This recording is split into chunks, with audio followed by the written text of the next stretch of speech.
Bismillahirrahmanirrahim. Assalamualaikum warahmatullahi wabarakatuh. Alhamdulillah. Segala puji bagi Allah yang telah memberikan banyak nikmat kepada kita, terutama nikmat iman dan Islam. Salawat beserta salam senantiasa kita sampaikan kepada junjungan kita baginda Nabi besar Muhammad sallallahu alaihi wasallam beserta keluarga beliau yang mulia dan para sahabatnya dan seluruh tabi'in dan semua umatnya ila yaumil qiyamah. Amma ba'd. Al-Habib Yusuf Al-Aidrus, Al-Habib Muhammad Al-Kaf dan juga hadirin semua. Pada minggu yang lalu kita membahas tentang apa? Asep ingat gak? Paling ingat Asep kayaknya nih. Tentang pernikahan. Sayangnya Jundullah gak datang. Farhan gak datang juga. Farhan ini. Kalau Farhan ini datang, Farhan yang belakang gak datang. Asep habis kelar pengajian nulis status, tadi bahas pernikahan jadi pengen katanya. Hah? Iya. Bener gak Asep? Bener ya. Jadi tadi juga saya habis datang acara pernikahan. Itu perempuan habis ijab qabul girang. Padahal ini laki baru dia kenal mungkin beberapa tahun aja. Saudaranya perempuan nganterin si laki ketemu dengan ijab qabul tuh. Sebelumnya saudaranya perempuannya dijaga-jaga, nggak boleh ketemu sama laki-laki lain, nggak boleh. Wah, dia bakal jaga betul-betul namanya amanah dari Allah. Tapi dengan ijab qabul, nah itulah tanda-tanda kebesaran Allah. Wa min ayatihi an khalaqalakum min anfusikum azwaja. Jadi itu memang tanda kebesaran Allah. Kalau bukan syariat Allah, kita juga segan ngasih anak perempuan kita ke orang lain yang baru dia kenal, bakal dimarah-marahin dan lain sebagainya. Dan kalau masih ingat kemarin ada 2 ayat tuh yang jadi pegangan. Apa? Ayat yang pertama, Ar-rijalu qawwamuna 'alan nisa. Yang pertama bahwasanya lelaki merupakan pemimpin bagi kaum wanita. Yang kedua, wa'ashiruhunna bil ma'ruf. Nah, ini yang megang ayat pertama adalah istri, jangan suami. Jangan suami dikit-dikit, gua pemimpin di sini, lo harus nurut. Nah, akhirnya yang ada ribut. Yang megang ayat pertama itu harusnya yang perempuan. Selalu dia tahu bahwa suami itu adalah pemimpin baginya. Dan yang dipegang sama laki-laki ayat apa? Wa'ashiruhunna bil ma'ruf. Sehingga selalu terjadi saling menghormati, saling menyayangi, saling mencintai, bukan saling menuntut. Hak saya tuh kamu harus begini-begini. Kamu tuh dituntut pasangannya. Nah, untuk supaya terjadinya musabaqah fil khairat, berlomba-lomba dalam kebaikan, harus dibalik. Ya, jangan sampai salah memegang pedoman ayat bagi suami maupun bagi istri dalam membina rumah tangga mereka. Sini, fadhal, bagus. Ahlan sahlan. Ya. Pada kesempatan kali ini kita mau bahas tentang kitab Adab Tilawatil Quran. Biar kita makin paham. Biar kita makin ngerti. Dulu ketika Sayyidina Ali bin Abi Thalib yang merupakan sahabat sekaligus keluarga Rasulullah pernah ditanya sama sahabat-sahabat lain, antum dapat sesuatu yang khusus nggak sih dari Rasulullah yang kita nggak dapat? hal khusustum bi syai'in lam yakhussuna bihi Rasulullah? Ada enggak sesuatu hal yang kamu dapat kita enggak dapat? Kata Sayyidina Ali, lah. Semua enggak ada. Semua syariat disampaikan kepada seluruh umat Nabi. Tidak dibeda-bedakan. Illa kecuali ada yang kami dapat lebih dari kalian. Apa itu? An yu'ta ahaduna faham fi kitabillah. Bahwa kami keluarganya Nabi itu lebih dapat porsi lebih banyak untuk memahami kitab suci Al-Quran. Makanya turjumanul Quran siapa? Abdullah bin Abbas, sepupunya Nabi. Babu Madinati ilmi Rasulillah, pintu kota ilmunya Nabi, Sayyidina Ali. Keluarga itu, ini yang saya mau sampaikan, bahwa ini bukti bahwa Nabi kalau di rumah berarti yang dibahas Al-Quran. Di luar Nabi bahas Al-Quran, bahas syariat, bahas semua. Begitu sampai rumah Nabi nggak santai, nggak tenang. Dia kumpulin keluarganya nih. Kebetulan Sayyidina Ali rumahnya sama si Sayyidah Fatimah itu satu tembok. Malah jendelanya itu kebuka terus. Tidak ada pembatas antara rumah beliau berdua. Nah, Nabi tiap di rumah memberikan pemahaman tambahan kepada sanak famili beliau. Itulah bukti bahwa Nabi kalau di rumah ngapain? Mengajarkan ilmu Al-Quran. Kita di rumah lebih banyak waktunya untuk main-main.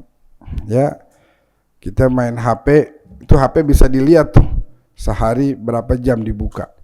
Kan ada kelihatan tuh di setting. Coba lihat. Kadang-kadang bisa sampai 5 jam, bisa 6 jam, 7 jam. Malam aja tuh dari jam berapa tuh? Dari jam 9 misalnya sampai jam 12 kagak tidur 3 jam. Main HP aja. Dibuka lagi, tadi taruh dibuka lagi. Padahal kagak ada yang kirim WhatsApp sama dia. Kagak ada, dia buka lagi terus sama dia. Nah, karena itu mulai untuk membaca. Dibaca, Qur'annya dibaca. Nggak usah banyak-banyak, nggak usah 1 juz, nggak usah. Kalau 1 juz kayaknya kebanyakan. Baca selembar depan belakang nih sehari aja. Kan pasti gampang sebenarnya itu. Berapa menit kira-kira selembar depan belakang? Hah? 3 menit. Katakan 5 menit deh yang rada lambat depan belakang. 5 menit aja, 5 menit satu hari. Karena Nabi betul-betul pernah suatu hari beliau habis ngeluarin satu mukjizat. Jadi mukjizatnya itu waktu itu Nabi lagi di tengah-tengah padang pasir, air habis. Terus Nabi suruh dulu, ayo cari sumur coba. Dicari sumur kagak ada. Akhirnya Nabi mengeluarkan mukjizatnya. Apa itu?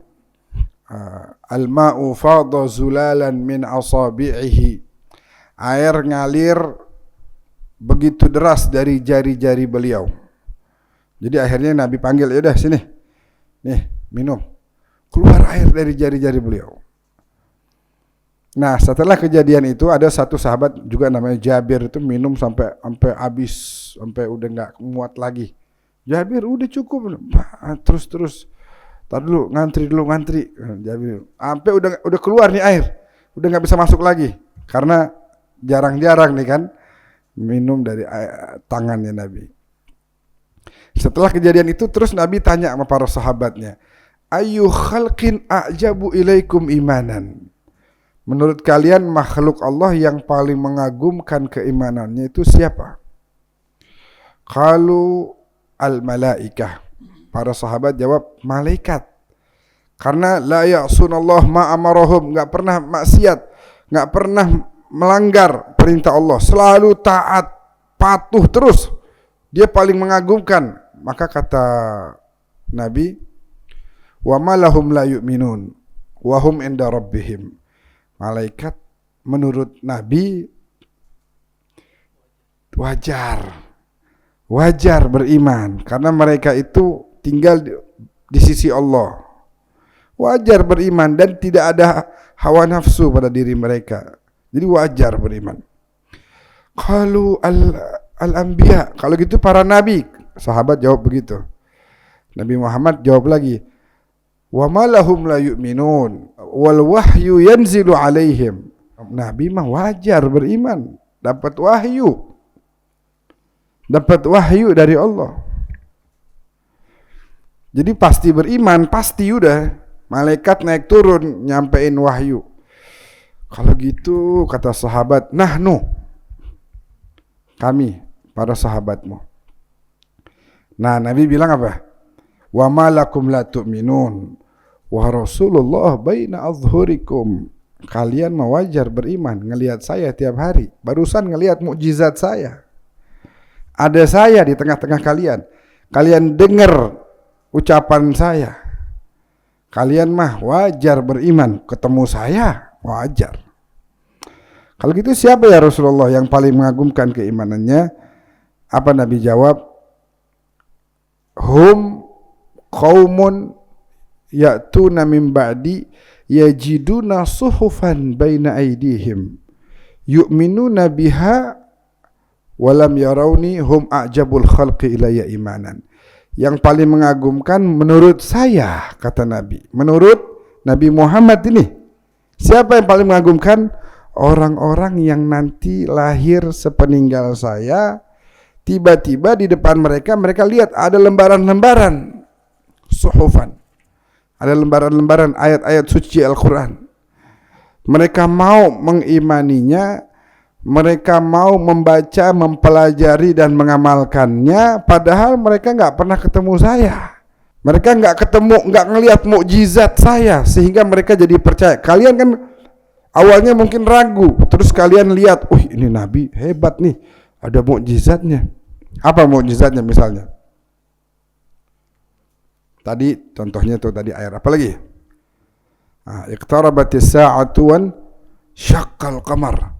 Nabi belah bulan. Apalagi banyak mukjizatnya Nabi. Beliau mengembalikan mata sahabat yang copot saat perang. Hadzal ladzi radda 'ainan ba'da ma qali'at, dibalikin. Dokter mata suruh balikin mata nggak bisa. Operasi dulu, itu pun mungkin bisa jadi gagal. Nabi bentaran aja. Rasulullah, mata saya dicongkel nih. Ya sini. Set, balik lagi langsung. Dahsyat. Sayyidina Ali waktu perang Khaybar, matanya sakit, Nabi keluarin ludahnya sedikit, sembuh langsung, bahkan lebih jelas daripada sebelumnya. Sumur asin Nabi ludahin, manis, bukan tawar lagi, bahkan sampai manis. Ya, kita ludahin sumur kenapa tuh? Gimana tuh sumur? Hah? Oh, yang tadinya mau ngambil nggak jadi, lu ludahin, oh gak dah. Geli gua, geli. Nabi pas udah diambil sama sahabat, ya asin ya Rasulullah. Oh asin, yaudah. Hadzal ladzi marra fil abari malihatan. Beliau melewati abar. Ma makna abar? Abar yakni bi'r, sumur. Malihatan, asin. Famajja fiha, Nabi ludain tu sumur. Fasaral ma'u kal asali, airnya berubah manis kayak madu, begitu. Mukjizatnya banyak.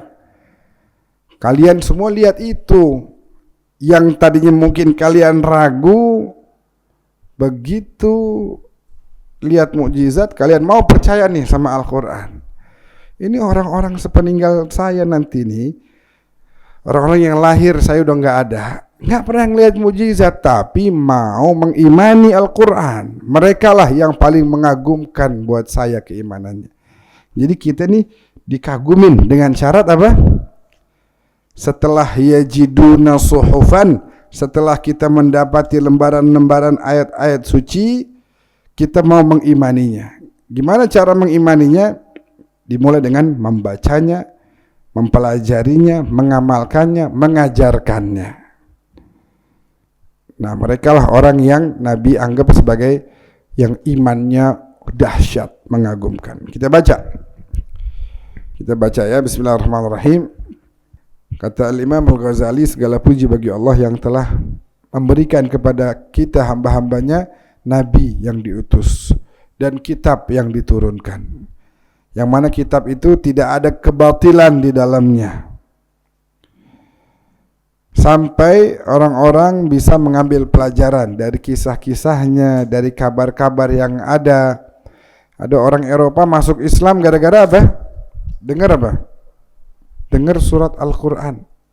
Wasyamsu tajri li mustaqarrin laha, dzalika taqdirul azizil alim. Terus apa? Wal qamara qaddarnahu manazila hatta 'ada kal urjunil qadim, lasyamsu yanbaghi laha an tudrikal qamar walal lailu sabiqun nahar. Itu orang bule dengar begitu ayat, ditanya ini kitab kapan adanya? 1400 tahun yang lalu. Bahas begini, wasyamsu tajri li mustaqarrin laha, matahari berjalan di jalur yang sudah Allah tentukan. Dzalika taqdir, itulah ketentuan Allah yang maha. Dzalika taqdirul azizil alim. Wal qamara qaddarnahu manazila, dan bulan itu ada tempat-tempatnya, ada manazil. Wal qamara qaddarnahu hatta apa? Hatta 'ada kal urjunil qadim, sampai dia nanti kembali lagi ke putaran awalnya. Tanggal 1 ada, tanggal 2, 3, 4, 5. Nanti balik lagi dia. Bulannya beda-beda semuanya. La syamsu yanbaghi laha an tudrikal qamar. Matahari tidak akan pernah berjumpa dengan menjumpai atau mendatangi ya bulan. Walal lailu sabiqun nahar. Malam tidak akan mendahului siang. Wa kullun fi falaki yasbahun. Dan semuanya di falak itu bertasbih. Baca ayat begitu masuk Islam. Al-Quran. Hudan linnas, mubayyinat minal huda wal furqan. Itu baca surat Yasin begitu kudunya tafakkur. Kalau kita lagi tahlil baca Yasin, kita kebet lembarannya tuh. Masih banyak kayaknya nih. Masih banyak. Sambil dikebet, berapa halaman lagi nih? Masih banyak ya. Begitu. Bedanya kita sama orang-orang yang afala yatadabbarunal Qur'an am ala qulubin aqfaluha. Kenapa enggak mau tadabbur Al-Quran? Atau jangan-jangan ada kuncinya yang menggembok hati kita, enggak mau tadabbur. Waliyadzubillah min dzalik. Faqalu inna sami'na Qur'anan ajaba. Ini Quran ini istimewa nih. Ya, yahdi ila rusyd fa amanna bihi. Mengajak orang kepada hidayah. Tadi kita pas setelah baca ratib, baca qasidahnya Walid Al-Habib Abdurrahman bin Ahmad As-Saggaf. Apa beliau tulis? Ilahi bijahil anbiya wal malaika wa bil awliya jud lana bil ijabati. Ilahi tawassalna bi Qur'anikal karim tunawwir basirati wa sam'i wa muqlati wa tulhimuni rushdi wa tarzuquni al-ilma al-yaqini tuwaffiqni li husnil ibadati. Aku meminta kepada Allah, kepadamu ya Allah, bertawassul dengan Al-Quran. Mintanya apa? Tunawwir basirati, terangi hatiku. Wa sam'i, terangi telingaku. Wa muqlati, mataku. Wa tulhimuni rusydi, berikan aku jalan yang lurus, tunjukkan. Ini dari Al-Quran nih. Yang bisa memberikan itu adalah Al-Quran. Wa tulhimuni wa tarzuquni al-ilma al-yaqin, ilmu keyakinan kepada Allah. Semua ada di Al-Quran. Siapa yang berbicara dasarnya Al-Quran pasti benar. Siapa yang berpegang kepada Al-Quran pasti dapat hidayah. Itu sabdanya Nabi juga tuh. Di akhir-akhir umur beliau bilang apa? Yushaku an ud'a fa ujib. Kelihatannya saya bakal dipanggil sama Allah dan saya akan sambut panggilan Allah itu. Mau meninggal maksudnya. Pada sedih kan semuanya, semua pada bingung. Ntar kalau nggak ada Nabi gimana? Kalau Nabi Muhammad terus meninggal, gimana kita? Nabi bilang, nggak usah khawatir, karena ini tarikun fikumus tsaqalain. Ma in tamassaktum bihima lan tadillu ba'di abada, kitabullah wa itrati ahla baiti. Fa innahuma lan yaftariqa hatta yarida alayya al-haud. Nggak usah khawatir, saya udah siapin 2 perkara yang kalau kalian mau pegang dengan 2 perkara ini, kalian nggak bakal tersesat. Dalam ilmu mantik ada namanya mafhum mukhalafah. Kalau Nabi bilang, jika kalian berpegang kepada 2 hal ini, kalian tidak akan pernah tersesat. Berarti kalau kalian tidak berpegang, kalian akan tersesat. Jadi nabinya udah nggak ada. Iya, nabi meninggal dunia, berada di tanah kota suci Madinah Al-Munawwarah, fi Thaibatit Thayyibah. Ya, tanah yang telah mendapat kemuliaan, bisa menaungi jasadnya Rasulullah. Rasulullah jasadnya udah nggak ada, tapi ada yang disiapin sama Nabi yang bisa membuat kalian tidak tersesat. Kalau saya udah nggak ada, pegang nih 2 ya, kitabullah, Al-Quran. Terus Nabi bilangin, fa innahu hablun mamdudun minas sama, karena Al-Quran adalah tali yang Allah turunkan dari langit. Antum misalnya, contoh aja deh, lagi berenang di Kali Ciliwung, tiba-tiba arus deras, ke bawah arus kita nih, wah susah napas, masuk ke air, mau ke atas lagi, masuk lagi. Pas kita lagi naik ke atas, sambil kita ke bawah arus yang deras, di depan kita ada pohon gede, terus ada iketan tali menjulur ke bawah. Pas depan kita nih, kita apain? Pasti kita ambil, kita pegang tuh. Kalau udah dipegang, ke bawah arus nggak kita? Enggak. Kita pegang, udah nggak ke bawah arus, kita pegang. Nah, Al-Quran itu Nabi bilang hablun mamdudun minas sama, tali yang Allah turunin dari langit.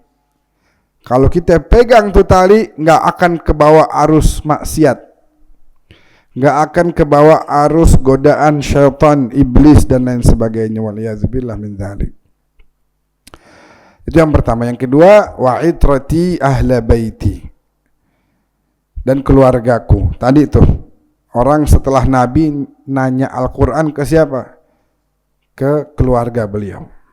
Kemarin saya ke Taif, ziarah Abdullah bin Abbas, julukannya Turjumanul Quran, penerjemah Al-Quran. Jadi kita setelah Nabi udah nggak ada, kita diminta untuk berpegang kepada Al-Quran dan orang-orang yang bisa menerjemahkan Al-Quran, yaitu keluarga khusus beliau yang telah beliau kader sedemikian rupa, dididik sebaik mungkin supaya bisa melanjutkan perjuangan menyebarkan ilmu Al-Quran. Semua sahabat tentu dididik, tapi Nabi punya waktu lebih di rumah. Makanya dalam beberapa perkara para sahabat biasa bertanya kepada sanak famili keluarga Rasulullah sallallahu alaihi wasallam. Wa man 'amila bihi faqad faz, wa qala ta'ala inna nahnu nazzalna adh-dhikra wa inna lahu lahafizun. Sungguhnya kamilah yang menurunkan Al-Quran dan kami menjaga Al-Quran. Kenapa dijaga Al-Quran sama Allah? Dijamin bakal dijaga. Karena dulu kitab-kitab sebelum Al-Quran dirubah-rubah sama orang rohbaniyun, sama ulama-ulamanya agama-agama sebelum agama Nabi Muhammad. Nabi Musa, Nabi Daud bawa kitab Zabur. Nabi Musa bawa kitab Taurat, Nabi Isa bawa Injil. Itu semua setelah nabinya nggak ada, dirubah-rubah hukumnya. Misalnya nabinya bilang nggak boleh riba, mereka tulis tuh boleh riba. Makanya dulu sebelum datang Al-Quran tuh riba meluas banget di mana-mana. Nabi Muhammad datang mengembalikan lagi syariat yang benar. Al-Quran ini kitab suci yang terakhir. Setelah Al-Quran nggak ada lagi. Kalau Al-Quran dirubah-rubah gimana? Makanya Allah jamin, inna nahnu nazzalna dzikra, sungguhnya kamilah yang menurunkan Al-Quran, wa inna lahu lahafizun, dan kami yang akan menjaganya.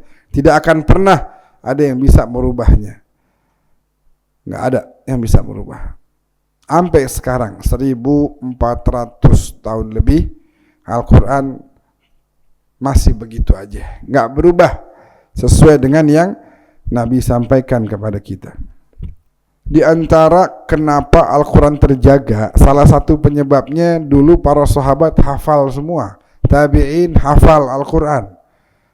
Dulu belum banyak Al-Quran kayak yang kita punya nih, cetakan tuh ya, di rumah-rumah kita. Dulu belum ada. Tapi para sahabat mereka hafal, sehingga kalau ada yang mencoba merubah-rubah, mereka tahu. Mereka tahu. Bahkan misalnya kayak tadi tuh surat Yasin, dzalika taqdirul azizil alim. Nah, itu kadang-kadang kalau kita enggak ngeh, suka ketuker-tuker tuh. Al-azizil hakim, al-azizil alim. Itu kan suka ketuker-tuker tuh. Nah, para sahabat ini mereka bukan hanya hafal, tapi punya dzauq. Mereka tahu. Ini kan lagi bahas ampunan Allah misalnya. Harusnya Ar-Rahim. Kenapa? Kok tadi ente bacanya Al-Alim? Salah. Ini ayat ini lagi membahas tentang Allah Maha mengampuni dan menyayangi. Harusnya Ar-Rahim di akhir. Nah, mereka juga tahu itu. Dzauqnya ada. Apa namanya? Korelasinya antara yang dibahas dengan sifat Allah yang dibawa di akhirnya itu apa, sehingga benar-benar terjaga. La ya'tihil batil, nggak ada kebatilan dalam Al-Quran. Ini bagus banget nih hadisnya nih. Siapa orang membaca Al-Quran thumma ra'a anna ahadan utiya afdal mimma utiya faqad istasghara ma 'azzamahu Allah Ta'ala. Dia membaca Al-Quran, lalu kemudian dia melihat ada orang yang dapat nikmat lebih besar dari dia. Dia baca Al-Quran nih, lagi baca dia ngelihat, oh tuh orang dapat nikmat gede banget ya, mobilnya cakep begini. Berarti dia telah mengucilkan dan merendahkan sesuatu yang paling diagungi oleh Allah. Karena dia dapat bisa Allah kasih baca Al-Quran itu nikmat yang lebih nikmat daripada nikmat-nikmat yang lain. Nabi bilang sebaik-baiknya ibadah umatku membaca Al-Quran. Nabi Muhammad punya anak namanya Siti Fatimah, kesayangannya Rasulullah. Fatimah bid'atun minni, belahan jiwaku. Nah, Siti Fatimah di akhir umurnya beliau bilang sama sebagian di antara sama Asma binti Umais, beliau bilang, ini saya nih kayaknya udah lemes benar, kondisi saya nih udah lemah, saya ada di waktu-waktu terakhir saya mau menyendiri ya di kamar saya, kamu jangan masuk, tapi kalau nanti kamu udah nggak mendengar suara saya lagi, kamu boleh masuk gitu. Jadi Siti Fatimah mau akhir umurnya nih ya mau ngabisin waktu untuk baca Al-Quran. Afdal ibadati ummati tilawatul Quran. Jadi beliau baca Al-Quran, nanti tiba-tiba suaranya udah nggak ada, Asma masuk,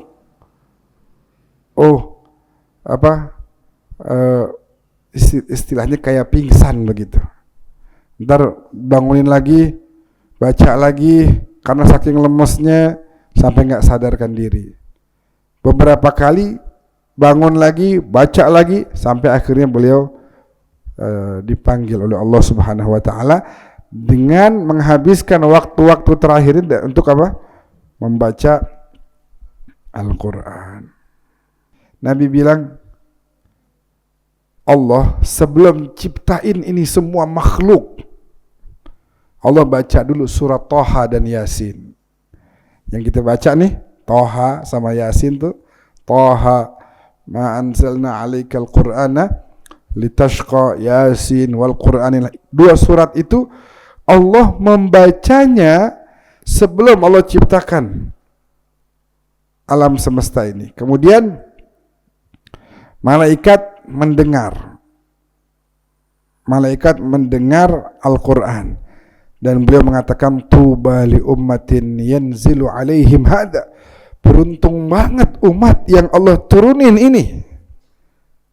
Karena umat yang lain Allah nggak turunin semulia Al-Quran. Masing-masing punya kitab, tapi kitab termulia Al-Quran. Beruntung sekali umat yang Allah turunkan bagi mereka Al-Quran. Tuba li ajwafin tahmilu hadza. Beruntung orang-orang yang di dalam dirinya membawa Al-Quran. Tuba li alsinatin tantiqu bihadza. Beruntung lisan-lisan yang bisa membaca Al-Quran. Kata guru ana nih, Al-Habib Abu Bakar bin Hasan Al-Attas Az-Zabidi, mudah-mudahan panjang umur, sehat afiat. Kata beliau, beliau orang Betawi, kalau ngomong begitu, jangan lu kira lu kagak baca Al-Quran itu lu nya kagak punya waktu. Bukan, waktu mah ada. Lu kagak baca Al-Quran gara-gara Al-Quran kagak mau dipegang sama lu. Tangan lu terlalu kotor, tangan lu terlalu banyak bikin dosa. Al-Quran geli, dia suci, dia mulia, dia firman Allah. Tangan lu mau seenaknya nggak bisa. Minta maaf sama Al-Quran. Beliau suruh ngomong sama Al-Quran, maafin saya lalai, saya termasuk orang yang jauh, tidak memperhatikanmu dengan baik. Mohon maaf, berdamai gitu, izinin saya mau baca antum nih, izinin saya biar saya rajin baca antum, biar saya bisa sering-sering baca antum. Waktu mah ada. Terus lu kagak punya waktu. Nabi Muhammad sesibuk-sibuknya orang, waktunya bisa baca Quran. Lu sibuk apa? Kata beliau, jadi kalau lu pada kagak baca Quran, bukan kagak punya waktu, Quran ogah dipegang sama lu. Geli dia, tangan lu terlalu kotor, kata beliau. Ini salah satu sudut pandang ya dari segi tasawuf, bahwa memang kita perlu untuk berdamai dengan Al-Quran dan minta sama Allah supaya kita diizinkan bisa rajin-rajin membaca Quran. Kemudian disebutkan juga Nabi bilang khairukum man ta'allama al-Qur'an wa 'allamah. Ini udah jelas banget nih. Yang paling baik dari kalian siapa? Yang belajar Al-Qur'an dan mengajarkannya. Wa qala yaqulullahu tabaraka wa ta'ala man syaghalahu qira'atul Qur'an man syaghalahu qira'atul Qur'an an du'ai wa mas'alati a'taituhu afdal thawab syakirin. Siapa yang karena terlalu sibuk baca Al-Quran sampai jarang doa sama saya, jarang minta, dia hidupnya sibuk banget baca Qurannya, sampai jarang banget dia doa, waktunya dia terlalu banyak dan dia habisi untuk membaca Quran, maka kata Allah, a'taituhu afdal thawab syakirin, aku berikan kepada dia sebaik-baiknya ganjaran pahala orang-orang yang bersyukur. Orang bersyukur kan pahalanya tinggi tuh. Ya, ini orang yang saking sibuknya baca Quran Allah kasih. Thalathatun yawmal qiyamah ala kathibin min miskin aswad la yahuluhum faza' wa la yanaluhum hisab hatta yafragha ma bainan nas rajulun qara'a al-Qur'ana ibtigha'a wajhillahi azza wa jal wa akharun amma bihi qauman wa hum bihi radun. Ada orang yang nanti di hari kiamat dia berada di atas misik aswad yang begitu wangi, nggak ada takut-takutnya. Bayangin orang ini di hari kiamat nggak takut. Bayangin tuh. Siapa itu? Orang yang qara al-Quran ibtigha'a wajhillah, membaca Al-Quran semata-mata mengharap ridhonya Allah. Dan yang lain amma bihi qauman wa hum bihi radun, memimpin salat dengan membaca Al-Quran dan makmumnya pada ridho sama dia. Nabi bilang ahlul Quran ahlullah wa khassatuh. Orang yang rajin baca Quran Ahlullah, apa arti ahlullah? Sangat dekat sama Allah. Kalau bahasa gampangnya, keluarganya Allah. Keluarganya Allah, bayangin. Orang yang rajin baca Quran, keluarganya Allah. Ordalnya Prabowo aja bisa berbangga diri, apalagi ordalnya Allah. Hati itu, kata Nabi, terkadang seperti besi. Lalu gimana cara ngobatinnya? Tilawatul Quran wa zikrul maut. Baca Al-Quran dan mengingat kematian. Kemarin ada yang konser, siapa ya? Nancy Ajrom. Sebelumnya Blackpink konser. Sebelumnya band konser. Orang kalau nyanyi kedengaran nggak suaranya dia? Kan dengar kan? Ya kan? Orang nyanyi nih, saya ngomong nih. Tadi Asep, Jun, Rizky, Farhan baca selawat, dengar nggak suaranya? Dengar kan? Dia baca dan dia dengar. Kata Nabi, lillahi asyaddu udhunan ila qari'il Qur'an. Pendengaran Allah kepada orang yang membaca Al-Quran itu lebih tajam daripada pendengaran orang yang sedang menyanyi mendengar suaranya sendiri. Ya, kita nyanyi dengar dekat banget kedengaran. Nah, pendengaran Allah kepada orang yang baca Al-Quran lebih tajam lagi, lebih dengar lagi Allah, dengar banget tuh, didengerin banget sama Allah, begitu. Naam. Iqra'ul Qur'an wa la taghurrannakum hadhihi al-masahif al-mu'allaqah fa inna Allah la yu'adzibu qalban huwa wi'a'un lil Qur'an. Baca Quran, Allah enggak bakal azab hati yang ada Al-Quran di dalamnya. Ibn Mas'ud bilang, "Idza aradtumul ilm fanthuru al-Quran fa inna fihi ilmul awwalin wal akhirin." Wa qala aidan iqra'ul Quran fa innakum tu'jaruna 'alaihi bi kulli harfin minhu 10 hasanat. Ama inni la aqul al-harf al-harf alif lam mim walakin al-alif harf wal lam harf wal mim harf. Wa qala aidan, jadi suruh banyak baca Quran, itu ada ilmu. Satu huruf dapat 10 kebaikan. La yas'al ahadukum an nafsihi illa al-Quran. Ya, kalau meminta sama Allah, minta Al-Quran. Minta biar paham Al-Quran. Minta biar bacanya benar. Minta biar bisa ngamalin. Fa in kana yuhibbul Qur'an wa yu'jibuhu fa huwa yuhibbullah subhanahu wa ta'ala. Karena kalau dia cinta Al-Quran berarti dia cinta Allah dan Rasulnya. Sebaliknya kalau dia benci sama Al-Quran, ya nggak ada sih yang benci ya, tapi dia cuek gitu ya. Kita benci mah kagak, tapi cuek kita. Berarti kita sama aja cuek kepada Allah dan Rasulnya. Sedikit lagi baca. Kita lewatin sedikit biar cepat karena masih banyak yang sama. Ini riwayat Abu Hurairah nih. Innal baita alladhi yutla fihi al-Qur'an ittasa' bi ahlihi. Orang sesungguhnya rumah yang di situ dibacakan Al-Qur'an rezekinya bakal tambah luas lagi. Wa kathura khairuhu, tambah baik. Ya, kalau anak kita kurang baik, anak kita nakal, tuh di rumah biar sering-sering baca Quran. Wa hadarathul malaikah, malaikat datang. Wa kharajat minhu syayatin, syaitan pada keluar. Itu setan-setan yang pada berhasil di luar sana ganggu orang-orang, itu karena di rumahnya apa? Tidak dibacakan Al-Quran.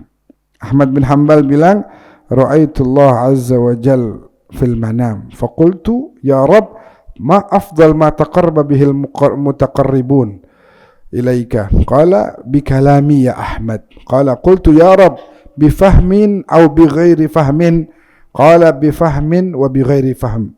Wa qala, ni Imam Ahmad bin Hanbal bilang, saya mimpi, Imam Ahmad bin Hanbal nih mimpi berhadapan dengan zatnya Allah. Kemudian dia bilang, ya Allah, hambamu yang mendekat kepadamu paling bagus mendekat dengan cara apa? Allah jawab, bikalami, dengan ucapanku, dengan firman-firmanku, dengan ayat-ayatku. Imam Ahmad bin Hanbal tanya lagi, bifahmin au bighairi fahmin? Bacanya kudu faham atau boleh juga kagak paham. Kadang kan ada orang baca kagak paham. Harus paham apa nggak apa-apa, kata Allah bifahmin wa bighairi fahmin.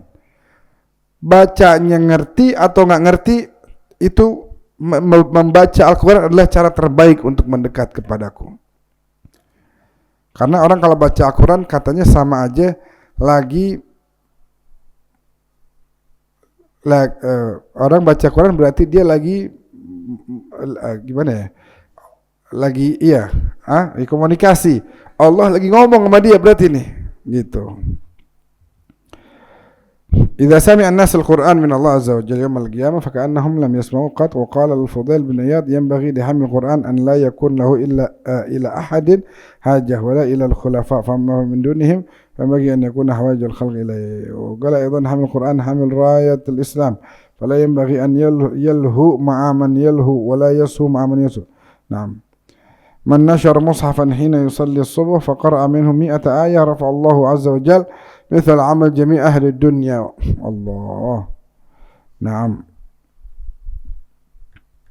أن خالد بن عقبة جاء إلى رسول الله قال اقرأ علي القرآن إن الله يأمر بالعدل والإحسان ذي القربى الآية. فقال له أعد فأعاد فقال والله إن له لحلاوة وإن عليه لطلاوة وإن أسفله لمغدق وإن أعلاه لمثمر وما يقول هذا بشر.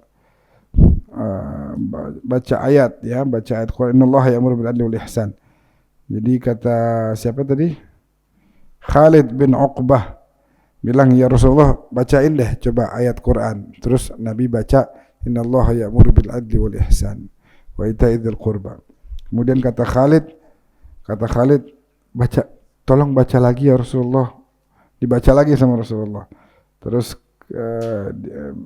kemudian Nabi bilang, demi Allah ini ada keindahan dan kemanisan orang yang membacanya, dan orang yang baca ayat ini akan mendapatkan kabar gembira dari Allah Subhanahu wa taala.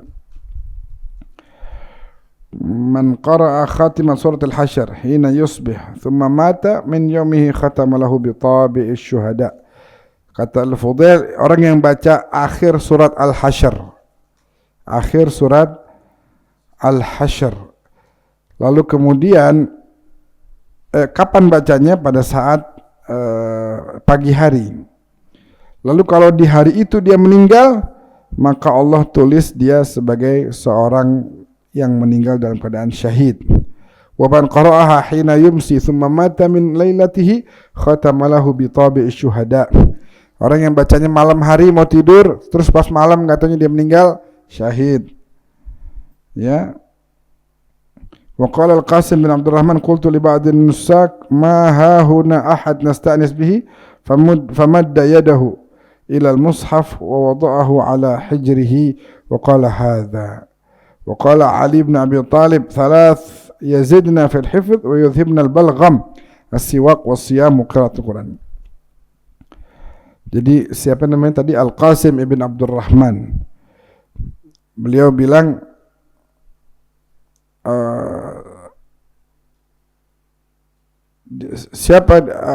menurut kalian apa yang paling bisa membuat kita senang? Ya, ada nggak yang paling membuat kita senang? Maka kemudian beliau madda yadahu ilal mushaf, tangannya diarahin ke Al-Quran, fa wada'a fi hijrihi, dipangku Al-Qurannya.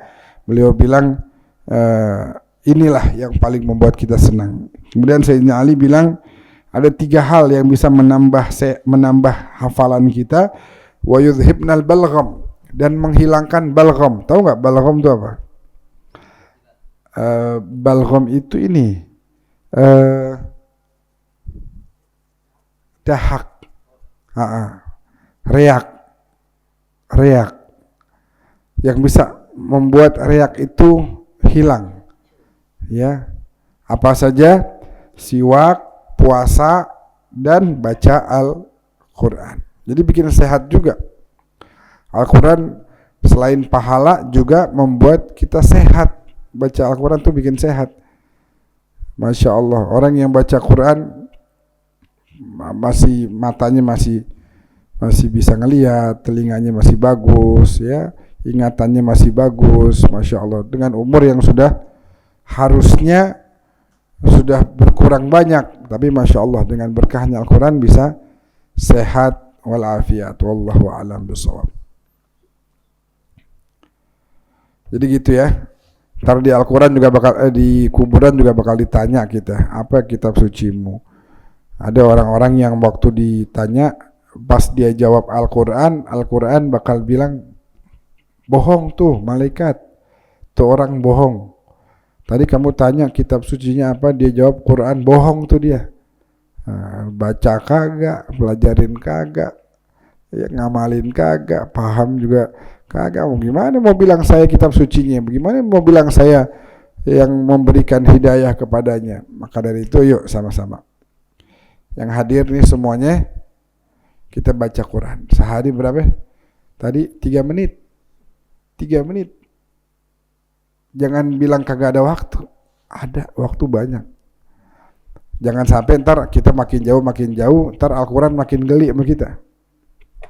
Nah kita berdamai dah, kita ngomong baik-baik, Al-Quran nih saya udah wudhu nih, maafin saya yang lalai, sekarang saya mau baca dah tiap hari. Jangan baca di handphone, kalau bisa baca di mushaf, lebih berkah. Megangnya udah, karena handphone ini kan campur-campur ya, ada syar juga, ada keburukan, ada kebaikan, semua ada. Tapi kalau mushaf Al-Quran semuanya baik. Megangnya aja tuh udah pahala, ngelihatnya pahala ya, baca, dengar semuanya pahala. Yang akan yunawwir basiratana wa sam'ana wa basarana wa muqlatana insyaallah. Hakadha, insyaallah kita ketemu lagi di minggu yang akan datang. Wal afu minkum, wassalamualaikum warahmatullahi wabarakatuh.